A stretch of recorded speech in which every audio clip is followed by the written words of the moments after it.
What's going on, everybody? This is James Grandmaster Facts Boyce. You're here for another episode of the Facts Project. Today, I have two very special guests, returning guests, Dan Price, Chris Sahloff, both here to talk about their brand new collaboration. Although I wouldn't necessarily call it a collaboration. This is more like it's more like a friendship project, because I'm glad that the two of you are actually putting things together in this new act of publishing in order to get a lot of things across. So thank you both for being here. Thanks for having us. So much for having us this evening. Great. Absolutely. So of course, having the both of you on the program, and as well Dan Lenhart, who is also in a collaboration with this project. We get to talk about three brand new Kickstarters that are going to be happening around April, going all the way to June, that are continuations of some of your more stellar books. If we're talking about Crit number 8, Bigfoot Knows Karate. Number 3, Dan Lenhart's going to do Caspian Night and Caspian Porter and Celestial Night. Mm-hmm. So of course, the amazing question is, what brought this upon us? You want me to hit that up? Yeah, please. So about a year ago, myself and Drew, who sadly couldn't make it tonight, we were kind of getting burned out. I had a lot of personal stuff going on, and comics. I love comics, but comics can be a really terrible girlfriend sometimes. Mm-hmm. Unforgiving and just tough to deal with. And him and I had bounced around this idea of working together because we were continually collaborating, as I guess I could say, helping each other out, giving each other knowledge and stuff like that, but not working together, like, hey, Drew, you've done this before. How do I do this? Hey, Chris, you've done this before. How do I do this? And I said, let's just combine forces, and you do part of it, I do part of it, and we just work together on these projects. And we both like the idea because although I have a team of guys that help me write and they're the characters in my books, they don't do much with the comic out after that. We put the comic out and then I got to promote it. Then I got to figure out where it's going to go and how to sell it and all these other things. And they want nothing to do with that. And I respect it. But, Drew was kind of in the same boat where he would put a book out and then he's on his own pushing it out there. And so we said, hey, let's do this together. So end of last year, actually Thanksgiving, I was sitting with my family in Kentucky, and we had, again, this was just an idea that we had been tossing around. Nothing had been set in stone yet. And my dad was like, when are you going to rebrand and actually grow your business? He was like, you're divorced, you have nothing else going on, work on your comic books and have fun. And I was like, well, thanks, Dad, for the tough love. And he's like, and your logo sucks. He's like, I don't like Homebrewed Heroes. You need to rebrand it as Homebrewed Comics. And I was like, that's funny because that's something I want to do. And so my dad's an amazing artist. He just starts sketching out a logo, and he was like, do something like this. And we played with, at the kitchen table in my uncle's house, we played with some colors and everything else. And I shot it over to Drew. And I said, hey, my dad and I worked on this. What do you think? And he's like, I love it. Let's go with it. I'm like, cool. So I come back, we talk about it for about another month. And in January, we launched with our Amazon store and the whole new HomeBrewed Comics logo. And I had a good friend of mine actually do a vector of it, and it came out really nice. And right before we launched that, I was just talking to Dan one day, and he was like, well, I kind of like that idea. I have I might be free to, if you guys are interested. And we just tossed around the idea. And I think either I came to you, or there was this little hint back and forth, and we flirted with the idea and what? Well, touch and go, trying to feel out if it's going to be a good thing. I don't know who came to who, but it definitely worked out nicely. Go ahead. Sorry to interrupt. And I'm not one that takes hints very subtly. So, I went to Drew and I was like, hey, what do you think about Dan? And it was like a no-brainer, Yeah. His background was in marketing. Now, I have a degree in marketing, but I don't like doing everything. And Dan had this passion for it. And so I went to him and I said, hey, how would you like to take over marketing? I'm taking over physical publishing. Drew's going to take over digital publishing. And we all just kind of worked together. And it was just all the pieces just came together. We all get along. We all have the same drive and motivation. And I think one thing that I've realized in indie is everyone wants to make a comic book, but not everybody wants to make a comic book successful. Hmm. And they're two different things. Yeah. And the three of us wanted to do that. And now we're able to, um, you know, one thing that I really wanted before we even started this was every title that gets put out is a homebrewed comics title, not a Dan Price title, not a Chris Sahloff title. It's it's our title. Um, and that's what this is. We're promoting every book as if we were the one writing it and drawing it. Um, because we have the passion to see each book succeed. And it's been great so far. We don't argue, and they say that's like the honeymoon phase. So, Great. um, and then we just recently brought on, Dennis, because the first title that we're putting on Kickstarter for Drew was Caspian Porter versus Celestial Knight. And anyone that knows me knows I've been working with Dennis for years. Him and I, we get together for lunch every once in a while. We're not that far apart. I love Dennis. Dennis is a great guy. I think he's worked on every single one of our titles already. Mm. And we said we got to bring this guy in. Celestial Knight's a very strong title, and I just don't think that he had the right home for it with the guys he was with, and he agreed. Because you know, making comics is hard and it's not for everybody. So he's going to bring Celestial Knight over to Homebrewed, find a new home for it, and give us four titles. I'm stoked. You know, it's reinvigorating working with people who actually want to do the same thing and actually want to wake up every day and say, "Hey, what do we need to do today to be successful?" Yeah, because I can honestly imagine um for you two for the both of you being in the business as long as you've had, you probably have multitudes of stories, whether it's horror stories or fairy tales about this business. So in the act of collaboration, like say for instance, they always talk about the story of Image Comics. A Right. bunch of creators leaving Marvel and DC and then just pretty much joining up in order to create their own creator-owned universe per se. And then it was all based on frustrations that they felt from their companies and was like, you know what? We'd rather just do this together. Mhm. Say that an inspiration would be an understatement, wouldn't you? Agree, Chris? I Ah, mean, room's a mess right now, but the only thing I have on my shelves is really Image Comics or Image Comic Creators books. Um, right. you know, they paved the way for modern independent comic books. Hmm. You um, it would be very ignorant of anyone to say that the business is where it is without them. These guys step out of the big two and showed the whole world, hey, we're here and we're going to make comic books that we want to make and people are going to buy them. And they did in droves, even if they had to Yeah. wait 6 extra months. It's true. It's true. And I feel like a lot of people, not to say a lot of publishers or anything, they've of course grasped this notion that it is possible. It is absolutely possible to do things on your own with good people and actually create a business model that works. Hmm. For me, when it comes to the image thing, I was 16 when in 1992 when Image formed. I mean, you can make your own comics. You own them. They're yours. Whatever. You don't have to just draw Spider-Man. It's awesome. I mean, that's the first thing I thought was that's awesome.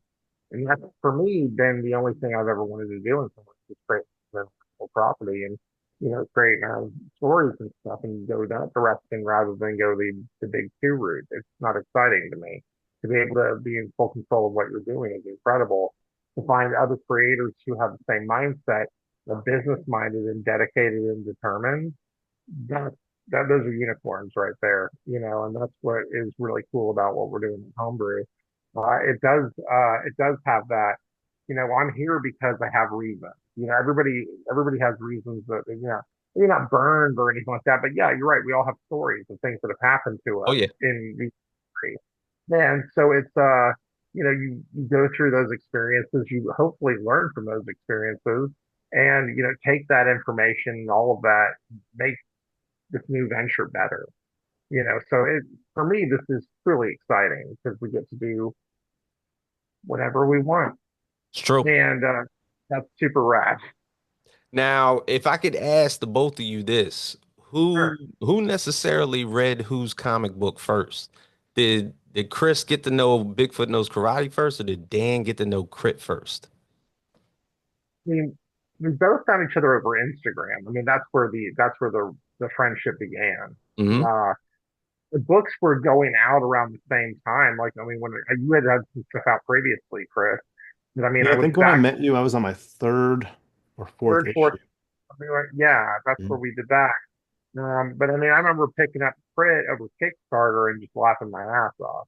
Mm. I mean, it's a superhero comedy, to a degree, well, based on a D&D campaign. It's like watching the other guys, you know what I mean? Yeah. With the soundtrack going in the background. It's, funny jokes there, and odd statement, and while they're just getting the bad dudes, it's awesome. It's that kind of vibe. So, and for me, somebody who has a background in comedy comics, I just keyed into that immediately. I thought that was a lot of fun. So, which comedy is very different from what I'm doing now with Bigfoot Knows Karate. So, Hmm. but that's how I found Crit, and one of my cover artists, Adam Caswell, did a cover for Crit, and so I remember backing like the super pack that issue, and it has like chromium covers or holofoil or whatever that was on the Adam Caswell cover, and just falling in love with the story. So yeah, good stuff. The first time I read Bigfoot, I will remember this. First time I saw him, Dennis had joined his live and was doing a live draw. And I was just sitting there watching TV, and I always get notifications when Dennis does anything. So, of course, I popped on. I'm like, who's this guy just drawn on his computer screen? Like, you couldn't see his face. It was just his finger, on a screen. And I was like, oh, this is cool. You don't see that much. Especially on a laptop, most people are going to have a stylus of some kind. And it was really good. I was like, kind of taken back. I'm like, okay, not what I expected to see. And I listened to the back and forth. Dan was really cool. So his Kickstarter was coming up, and I jumped in on the live launch, and then they go through the book. They're finishing up, and he messages me. He's like, "Hey, would you want to read a proof copy?" And I was like, "Heck yeah, read it before anybody else. I'm down." And I read it twice. It was like really good. And anytime I really like something the first time, I always read it a second time to see if like maybe it was my hype or what. And I really dug it. I've read tons of different Bigfoot like stories and things, but the idea of Bigfoot knowing karate is in a gi, and you know that just the panel where Kung Fu Thulu pops in, I was like, I'm sold. Like Right. it's a fun title, and he's got drama built into it. It's not just like a lot of dumb stuff that you'd see in a Sunday morning or a Saturday morning cartoon. There's actually a storyline to it too. Because that's one thing I've never really liked about you know, the free to use characters that everyone creates. The story just isn't there. They just use that name. Like when Winnie the Pooh went into what is it? Not free use. I can't think of the word. What? You're muted. Public domain. Yeah, Yeah, public domain. public Thank domain. you. So like all these public domain characters, and I remember when Pooh went in there, and it's like a Pooh horror movie, and it's like, like do something fun with it. And Dan really like embraced Yeah. Bigfoot.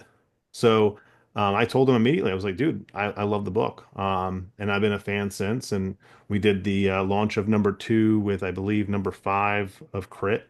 Um, and we've kind of just been in touch ever since, because you did a Caliber sticker for me on a campaign. Like we've just gone back and forth for so long. Met in Baltimore at one of the Comic Cons, then at Heroes Con.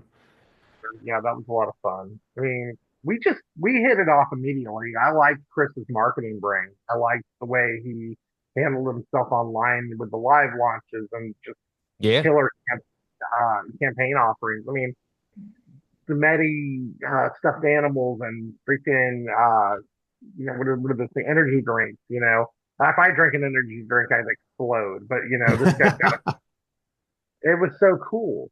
And so he really had a great grasp for how to grab people's attention. When we did the live launch together, it was like it was better to do work with each other because we were launching right around the same time. Right. and work with each other than rather than against each other. So we pooled our resources. We did a live launch over Instagram. I mean, we funded in like 15, 20 minutes, both of Mhm. us. So it was really beneficial. We had over 200 people watching the live that night. So I mean, this is somebody who can also draw a crowd, with our powers combined, right? Mhm. And when the opportunity to come into homebrew happened, it was it was really a no brainer. It was really a no brainer because his work ethic and we're in that same boat. Drew's consistent, man. Drew is consistent. He always is putting out the good work, and so yeah, I'm really excited about the future for this. I gotta say. What And I like about Drew is he's quietly successful all the time. Mhm. Yeah. Like he's been around for a while. When I was first introduced to him, he was doing an anthology series, like a horror anthology or something like that. And um, my buddy Jason was like, "Hey, check Drew out. Like he's got a cool campaign going." And I went and I backed it. And then I saw Caspian and some of the other titles that he had worked on, and I was like, "How many books does this dude have?" And he's been doing comics for like I want to say 10 years now, yeah, and you you know who he is because he's had his hands in, what is it, indie comics, the yeah, Dispatch. He worked with them. He's done all these anthology series, but he just doesn't put his face on it on Instagram Live. So, you know, I didn't know who he was. I was like, holy crap, this guy's like got all these connections. He's got all this business ethic. He's been doing it, and he's been doing it by himself.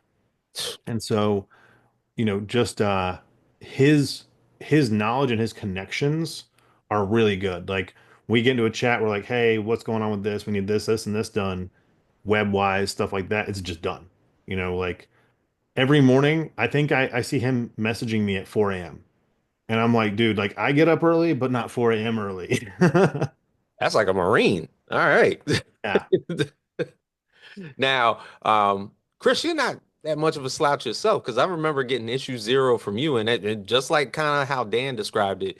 I think I used to do IG lives, and you Mhm. you sent me a DM saying, "Hey, I want to send you a couple books of Crit," and I actually have issue zero still, and issue one, and shoot up if I remember correctly, it was what 2018 or 19 Yeah, that I we started in 19. 19. Hmm. Yeah, where we basically got this. So the thing is, a lot of people talk about how many issues they have written for a comic book, and they don't necessarily get to achieve the amount of issues that they might necessarily say that they put out or that they're going to put out. You are right now on issue 8. Hmm. So that's an amazing feat. Like Dan with Bigfoot Knows Karate has already created somewhat of a spinoff into the mythos with Inagon. So a lot of people don't necessarily even get to that branch of comic book making. How does that feel for the both of you? Dan, I talk a lot. You go ahead.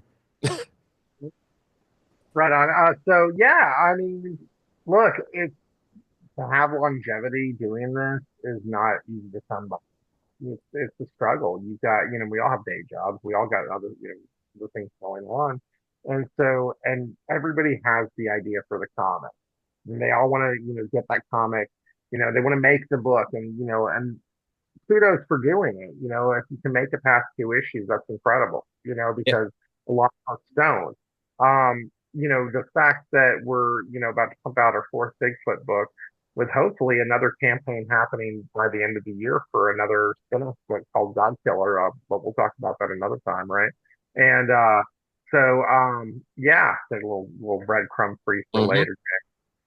So anyway, we've got really cool, yeah, to be able to keep going, moving forward with the project, it's the best feeling ever.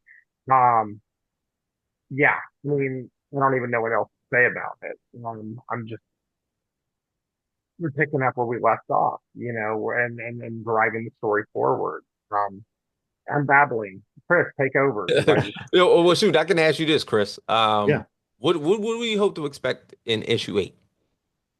Issue 8 is a very different book than what I've done.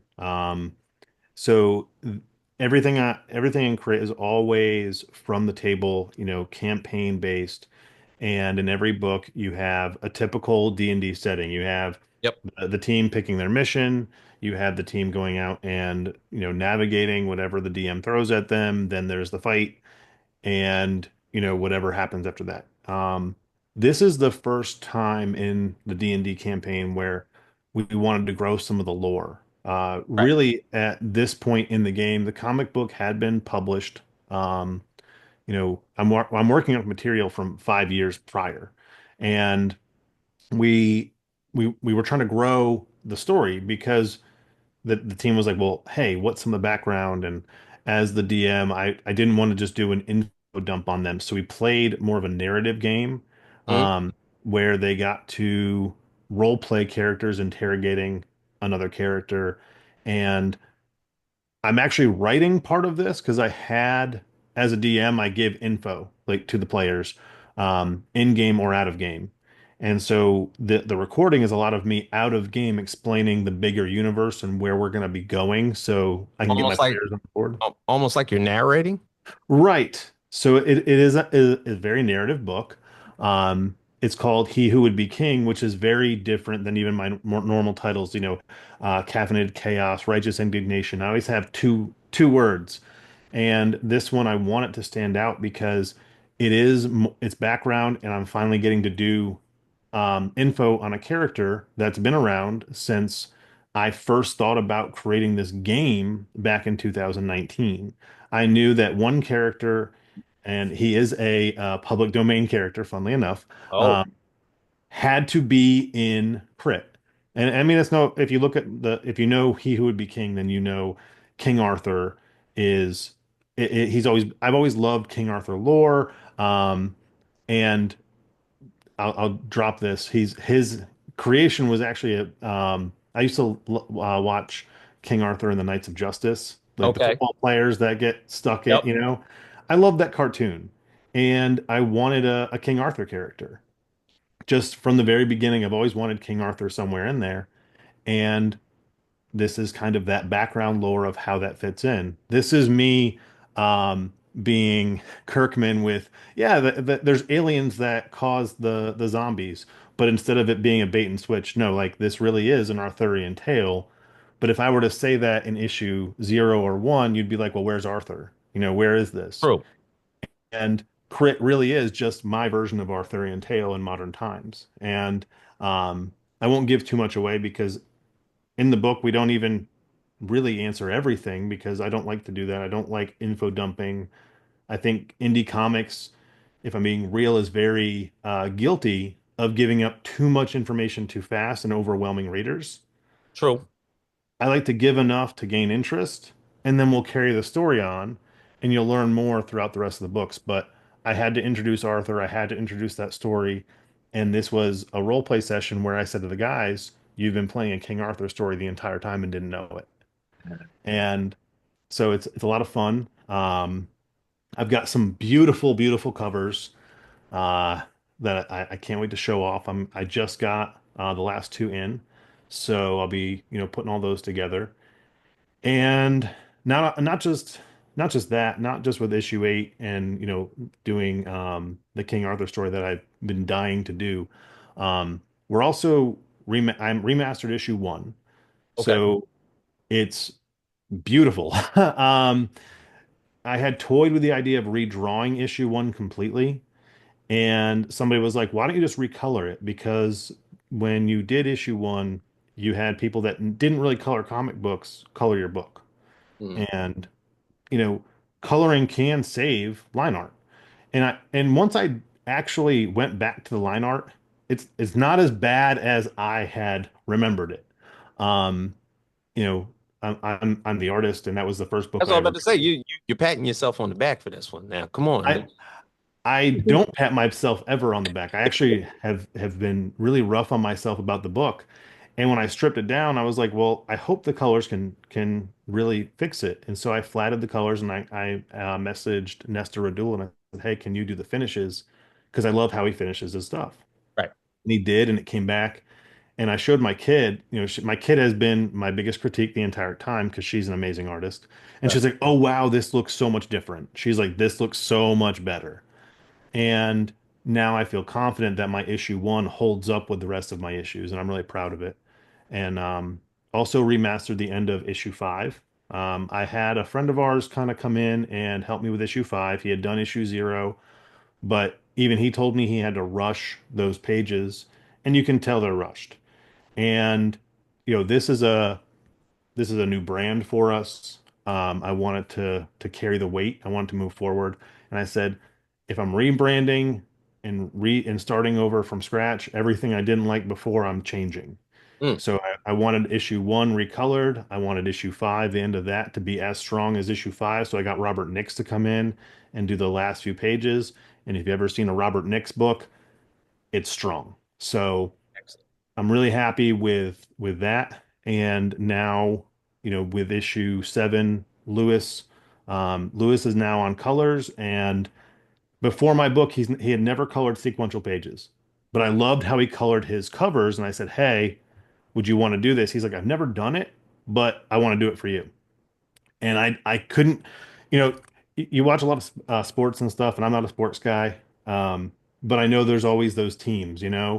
Um, and him and I think, are a really good artistic team. He gets my colors when I'm drawing. I know how he's going to color it, and I'm like, okay, cool. So I need to do Right. this, or like I'll put little notes in there for him, and the pages when I get them, it's perfect now. So, yeah, I think when people open up issue eight, when they see that, it's gonna be awesome because, like I said, we're drawing knights fighting monsters in this one. It's gonna be a great time. Excellent. Dan, now, I want to do over because I crashed and burned on the question the first time. So oh, good. Yeah, go ahead. Go ahead. thank you. No, just on the what's going on with the issue three. Yeah, no, it's exciting because we get to come back right where we left off on issue two, and Bigfoot was being held captive by this mysterious group that we still do not know who they are yet. And like Chris, I don't like doing an info dump. Not a big fan of it, especially right out of the gate. My favorite thing about Wolverine for years was we didn't know anything about him, but I know everything about him. I couldn't care less about the character. So, being able to peel back the onion over time is what we're going for. In this issue, we do get to give some answers, finally. We've had a lot of people asking the question, who is Benny? Where does he come from? What does he do?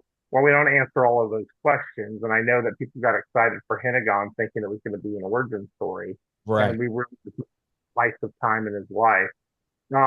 We do get to understand who Benny is, maybe not from where all the way where he came from, but we get to know where he's going.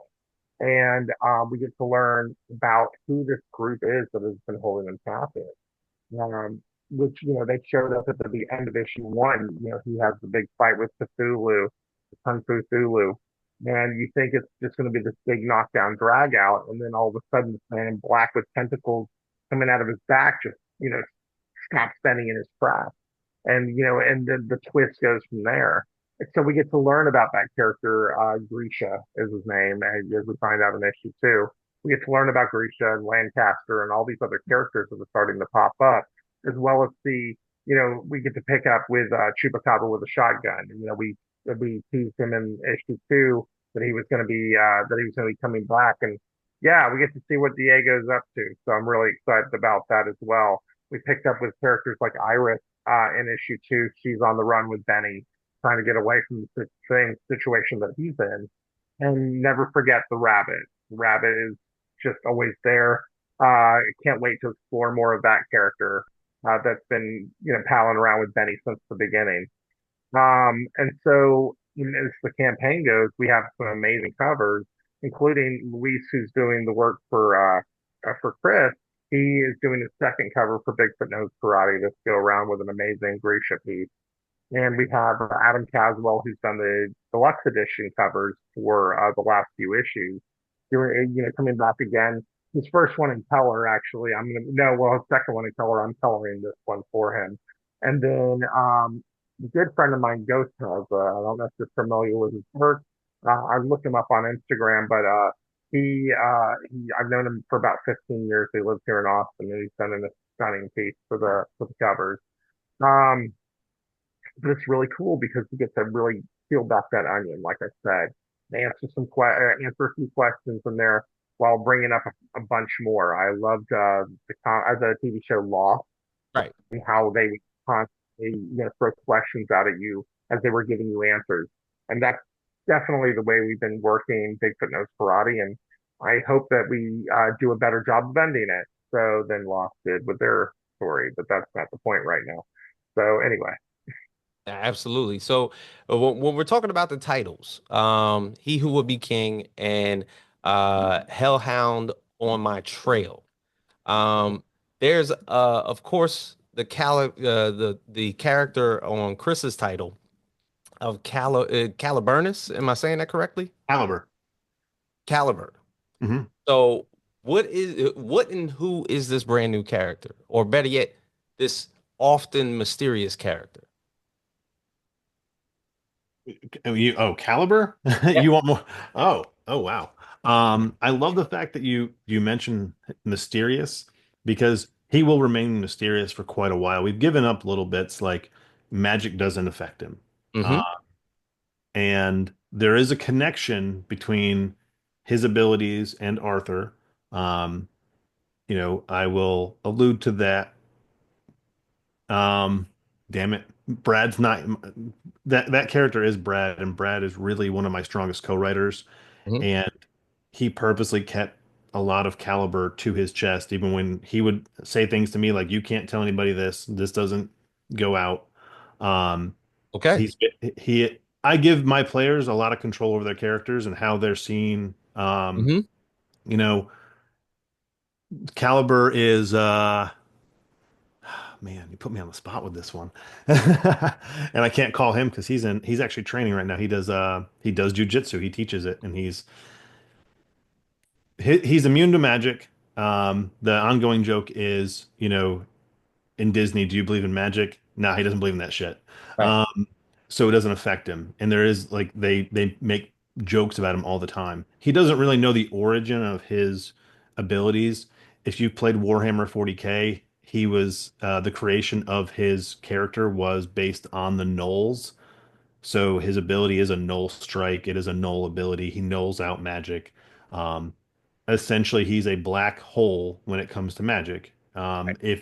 If someone could see ethereal energy, let's just say, when it came to him, he would be blank. There would be nothing there. Um, because he is void of all of that.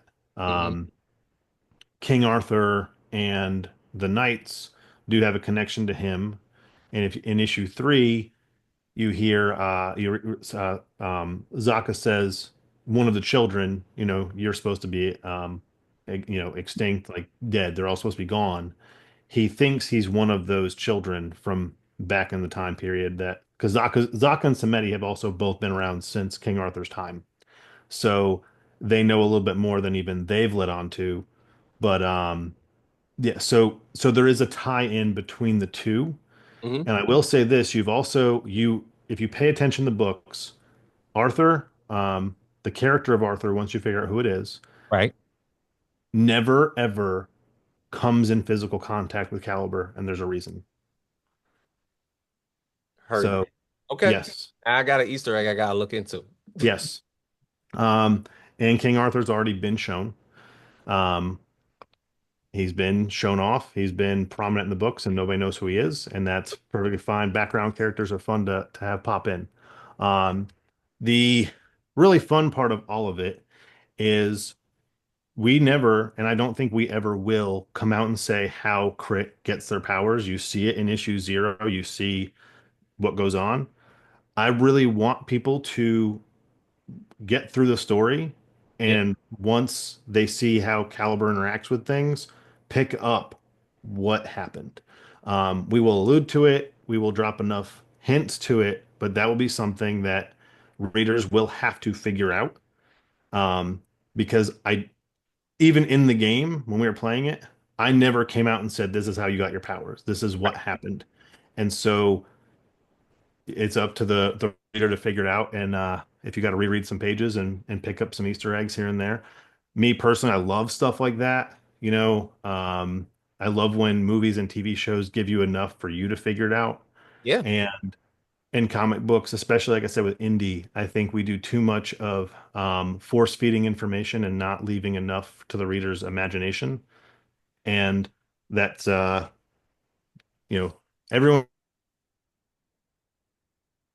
Oh, has their own storytelling type. I like mine to be close to the chest. got you. Now, But Caliber is, yeah, he's a fun character. I can see that. Now, I will say the same thing for you, Dan.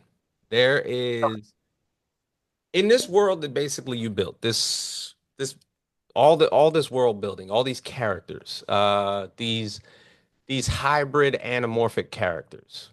There is one that, of course, you've had throughout all three of these series that remains normal, which is Rabbit. And it's almost like there has to be something afoot about Rabbit that maybe you haven't told a lot of us. No, I've kept a lot of that between Casey and I. Casey Allen, my co-writer on the story, who's just chef's kiss, amazing writer, amazing person. He's the measuring stick in terms of what a good person is in any comics. He's amazing. But the rabbit. Okay, well here's the truth on the rabbit. Rabbit was supposed to die in the first two pages of the first I issue was figuring that. when I was really coming up with the idea. The rabbit was never going to live.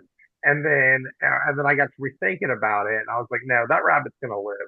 And this was like early. I mean, we're talking like 2018, 2017. When no later than that, about 2019, 2020, when I was starting to really work on the story and get the idea of what it was going to be. That Yep. rabbit was just something that just was come and go. And then as I was writing, it became no, we're going to keep the rabbit, and the rabbit's going to show back up.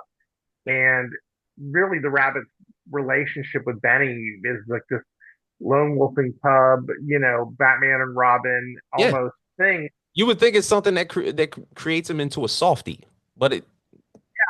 Well, I'm a big fan of the underdog.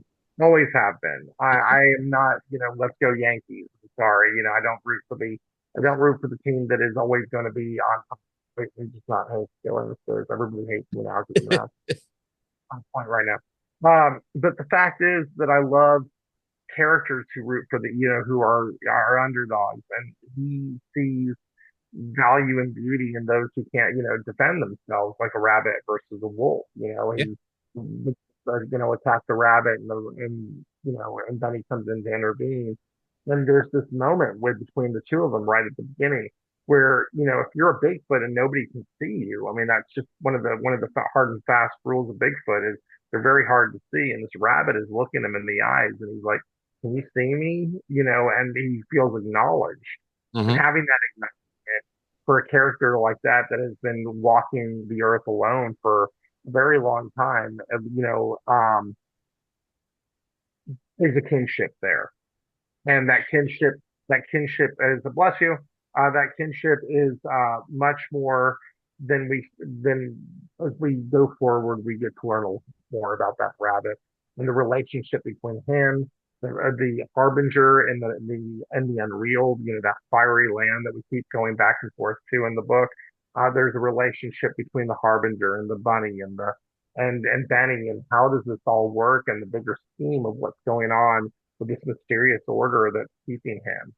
Um, and we get to see some of that a little bit more. Not we're not going to give you all the bunnies this issue, but you're going to learn more about the rest of it. And it's going to, by the time we get to the end of the fifth book, it's all going to make a lot of sense. But keep in mind, we love creatures of the war. Hmm. We love, coming up with kaiju, and where does this, all these creatures of the lore, um, how do they all intertwine with each other, and how do they fit in? Something that you and I talked about on the last time I was on the show is I mentioned to you that there are all these regions of the world, all these cultures have a version of a big Yeah. time. We talked about that. I specifically remember having this conversation with you, and that how is it? that they're not, that all these different big feet are running around throughout time? Or are they? What if it is just the same guy throughout time, showing up in different areas throughout the world? Hmm. I with a lot of concepts like astral projection in this book. And so you notice that when he's moving in and out of the unreal and the real world. So there's so much stuff that we can do with that. And I think the bunny is going to be more than just this little cute thing that's hanging on his shoulder. So yeah. Definitely. Now, Chris, was there intention because of this being inspired by D&D, very uh the fact that it's action adventure, and also due to the fact, did you was it intentionally meant for Crit to be episodic almost? Oh no. So I actually have a compendium of the original story, and um, I never got to do what I had planned to do. Originally, the story was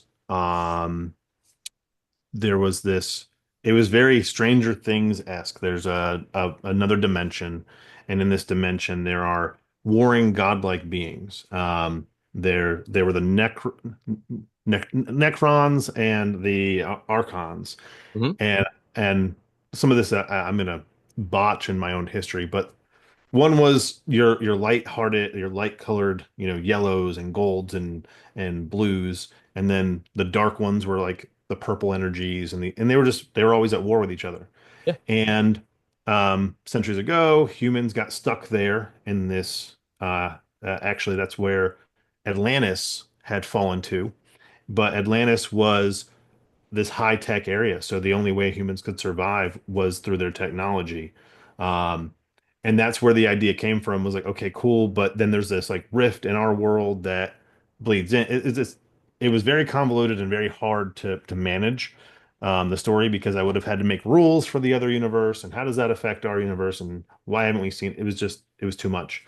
Um, so I came up with just a very basic. I literally put all of it to the side. I have like hours and hours and hours of writing, Hmm. and I found it recently, and I was like, man, it's a fun story that I never got to really tell, but I'm glad I didn't, because I think it would be hard for a reader to follow a lot of my ideas. Hmm. Um, so Brad, who he's been a dungeon master since he was a kid, he said, you're putting too much effort into it because we probably won't even learn half that stuff. Right. He said, just literally come up with an idea, throw us into it, and let us drive the narrative, and you react to what we're doing. He's like, come up with things that you want to have happen, and then throw them at us, and let us affect the whole thing. And at first, it was really hard because it was a first time DM thing, and I'm creating this story, and I want everyone to like it like I like it in my head. Right. And I realized real quick that wasn't going to happen, because when I said, "Hey, this happens," and like, "We don't care about that. We're going to go do this," and I'm like, "Oh." And it was around book 3 or 4, really, that it clicked that I can't do this. I can't have a hard story. We just got to throw stuff at them and see where it goes. And that's how it became episodic. Was I wanted these very long, overarching stories, and I was losing my players real quick because they were playing the game I wanted them to play. They weren't playing the game they wanted to play. Hmm. And so when I switched my style of DMing, just to, okay, this is what's going on. Do you want to be part of it? And I would come up with 2 or 3 different things that could be going on at the same time. And well, you have this or this or this. And okay, we'll roll with that. And we want to do this. And sometimes they would actually say, no, we don't want to do any of that. We want to go do this because this happened like four sessions ago and we never got to figure out what happened. And so when that happened, it shifted into, kind of episodic, but also you do get, you know, issue 3 should have been 2 books. It was a very long story, and actually, when it goes to retail, it probably will go down to 2 books because I can't justify selling someone a 60-page book. Either I'm going to take a loss, or they're going to pay more for the book, and I'd rather just split it into 2 books and have 2 months worth of material instead of one. But you even issue 5, that was 2 or 3 sessions worth of material.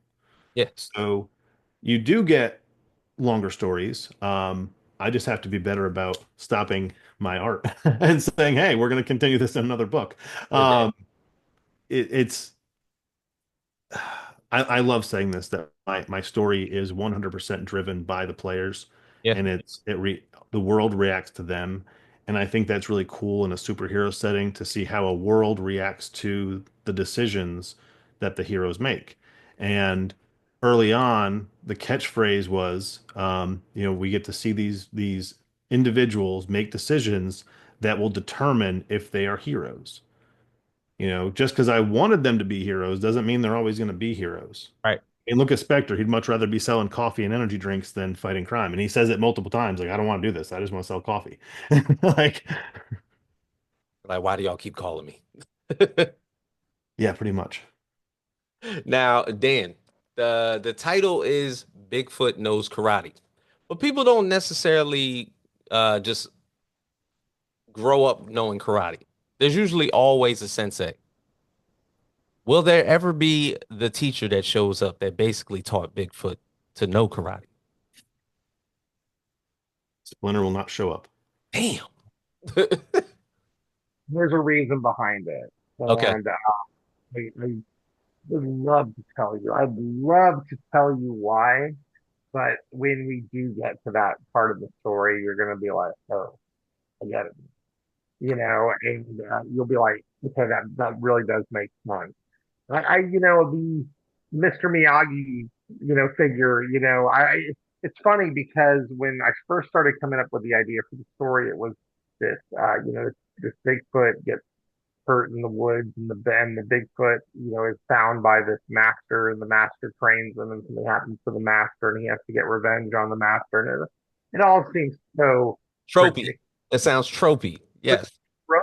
Oh my goodness gracious! And so that all went out the window. I mean, and Casey was, that's not a nice way to put it. It was really busting me to get this going. He's like, when are you going to write the story? When are you going to give me, see what you've been working on for a while? Because I had been drawing the character on Instagram, and I've been, showing little bits and pieces here and there, but it just could not be trophy. It could not be trite. It had to be something completely different. And so what we're doing now is definitely not your typical martial arts film, that tropey thing. And we've definitely borrowed from different, culturally, with the karate, it's not just a Bigfoot story. You got the martial arts, and you got the different kaiju and cryptids and stuff that are showing up.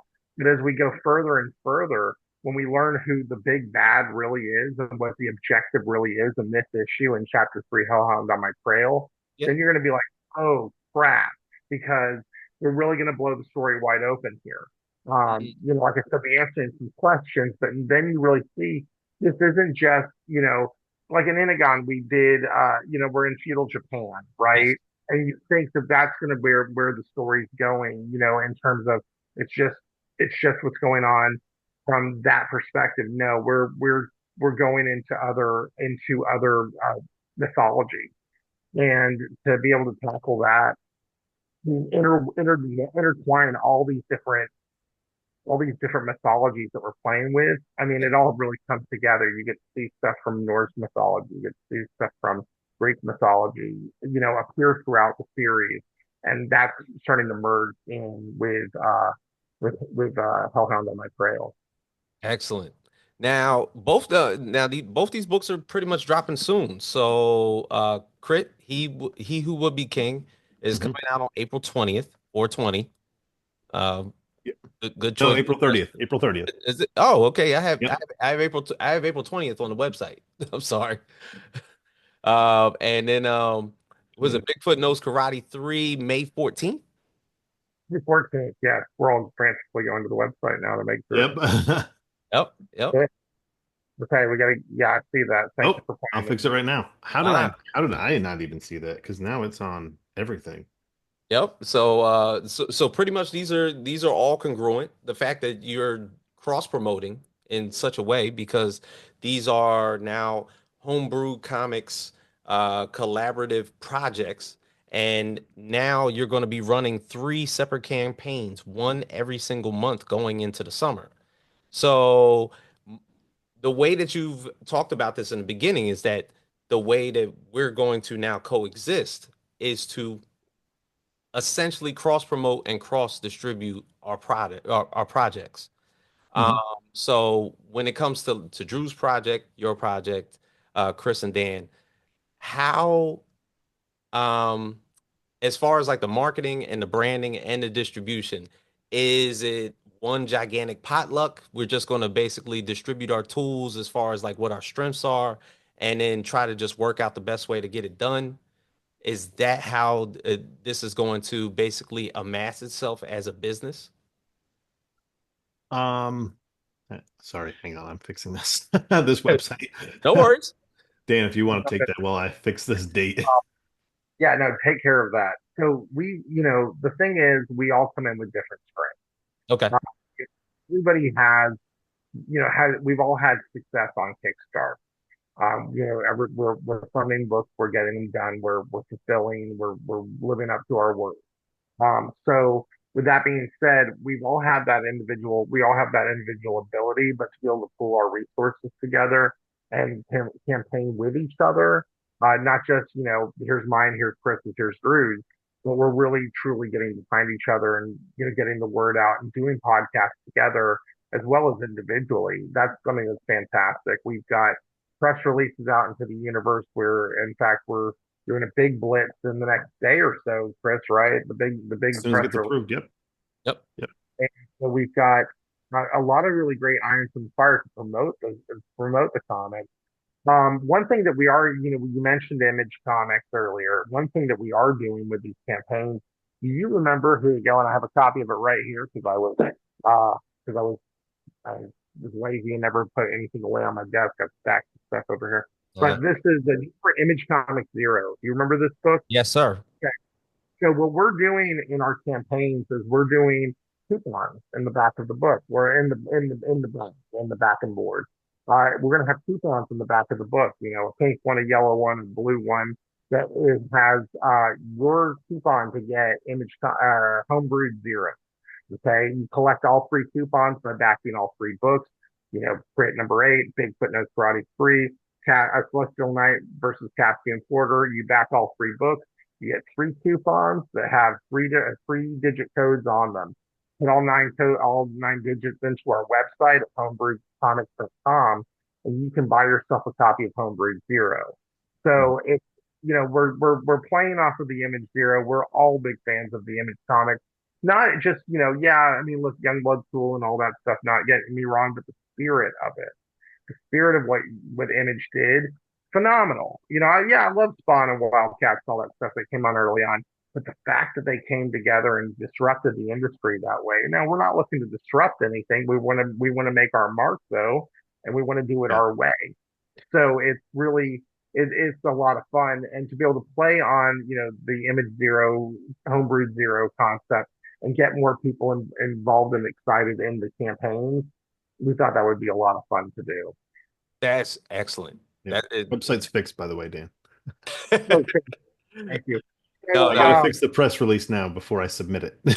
excellent. does it say it in the press On the release? video, I'm just gonna edit the video and reload it. Okay, got it. Like, Because I I'm thought glad we did this show tonight because all of our marketing would have had my date way wrong. So okay, Steve, thank you very much. Not a yeah. problem. Look, anytime I can help. I would be remiss in not discussing also, the inclusion of Caspian and Celestial Knight, because Caspian is another book that we have that has, multiple issues, which again, like I said, Drew is a machine when it comes to his writing into his publishing. And Caspian honestly is one of the more fun sci-fi tales that I've read. I love future books, I love sci-fi books. And when I first saw Caspian out there with a talking trash can, I was like, okay, I'm sold. What's going on? And then I saw, you know, um, a guy in a spacesuit riding on a dinosaur, and even more so, like every time I saw a cover, I was even more intrigued. And then I read the story, and the B team of spacefaring guys out there. I won't, go into too much of Drew's stuff without him here, but um, the story itself just held up so well. Hmm. And again, I've read a lot of indie comics, and you find ones that have good storytelling, and those are the ones that I want to be part of, like those they have a plan.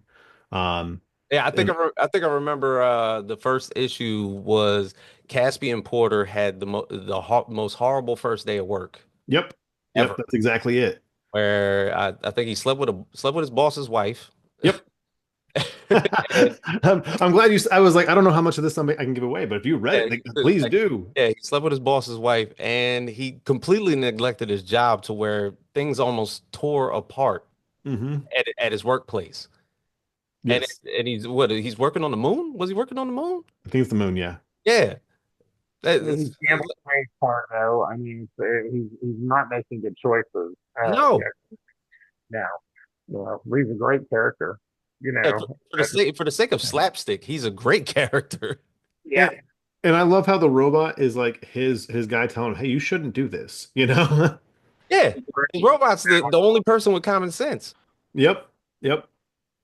And I've been part of Celestial Knight since Dennis really brought that character out. Now, I won't say I've been part of it since the beginning because I think Celestial Knight has been in Dennis's head since he was a kid. So, 40 years, 50 years of that character being an idea. But when the book took hold, I helped him letter the first one and the second one. Um, I've been there since he's really started this project. And I do love passion projects, but passion projects sometimes can just Oh, be, hmm you know, it feels good to me. But I remember reading Celestial Knight issue one, and I still stick by this, that it was one of the best written superhero comics I had read. Now, it's a Cape book, it's nothing like Crit, but the character was so well developed in such a short time. In the basics of Celestial Knight 1, you're introduced to the character. He gets his powers and he fights a big kaiju in New York. You're like, how simple can this be? But the depth is there. There's a Right. lot of, and even though there isn't like a ton of dialogue, you get to really understand the character in a short amount of time. And I'm stoked for him to release the second issue and get that, out there. But seeing, a Cape character fight a, you know, a space jockey, how Right. is this going to work? Like, how Like does Boba almost Fett a take on screw up. It's like Superman? it's like an OP character fighting a screw up. Right. Um, and so I don't know much of their story. I've seen some of the work, and they haven't really divulged the whole of the plot yet. Yeah. But you can get the ash can on our website right now. We do have limited copies, and you can kind of get a taste of what that's going to be. So, but even before the Kickstarter launches, now Nice. this is the last one that we're going to be launching in June.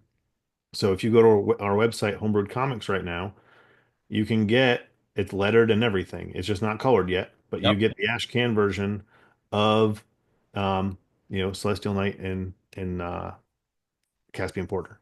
So it's our first official crossover as well, which is really cool. Dennis is Right from the gate, which is yep, also great. yep. We've uh we've toyed around with doing, an actual homebrewed aside from issue zero, an actual homebrewed, possible crossover. Um, I'm really stuck on the idea of a Christmas thing where they save Santa in the most brutal and violent ways possible, but I haven't gotten the clearance on that one yet. Okay. But we have a lot in the works, and something I really love about all of us is we bring a lot of different talents. Like when you see Caspian Porter and Celestial Knight in the same book, that is two talented writers and talented artists going in on the same book. Um, they got a penciler, Dennis inks it, and then they're going to color it. Like that, just the collaboration there is really good. And then getting us all to work on a story at some point would be great. Drew and I have a sci-fi story that we're working on. Again, I'm a huge Warhammer nerd, so when he said sci-fi, I said, "Well, I am playing a sci-fi D&D game, Right. and it's post crit, same crit universe, just hundreds of years in the future." And I was like, so I want to write this one. It's a one shot that may turn into more. We've talked about that a little bit, and I think we want to do that by the end of the year. So you won't just get individual books, you're going to get collaborations. I'm sure Yep. Dan and I at some point will collaborate on something because we both like the funny stuff. And we click, you know. This isn't a group of 50 people trying to just use everyone's clout on Instagram to get somewhere. This is, you know, a group of professionals working together for the same cause. Yep. Which is creating great stories. Yep. All right. Well, gentlemen, I appreciate the both of you. Appreciate your time. Of course, as we talked about, we're going to get these dates right now. Yeah, April 30th. Yeah. April 30th. Crit 8, April 30th. Pre-launch is actually up right now. And Bigfoot Knows Karate 3 is May 14th, 2025. And Celestial Knight versus Caspian Porter is June 21st, 2025. Yep. Well, I I thank you guys. I thank the both of you, of course, for joining me.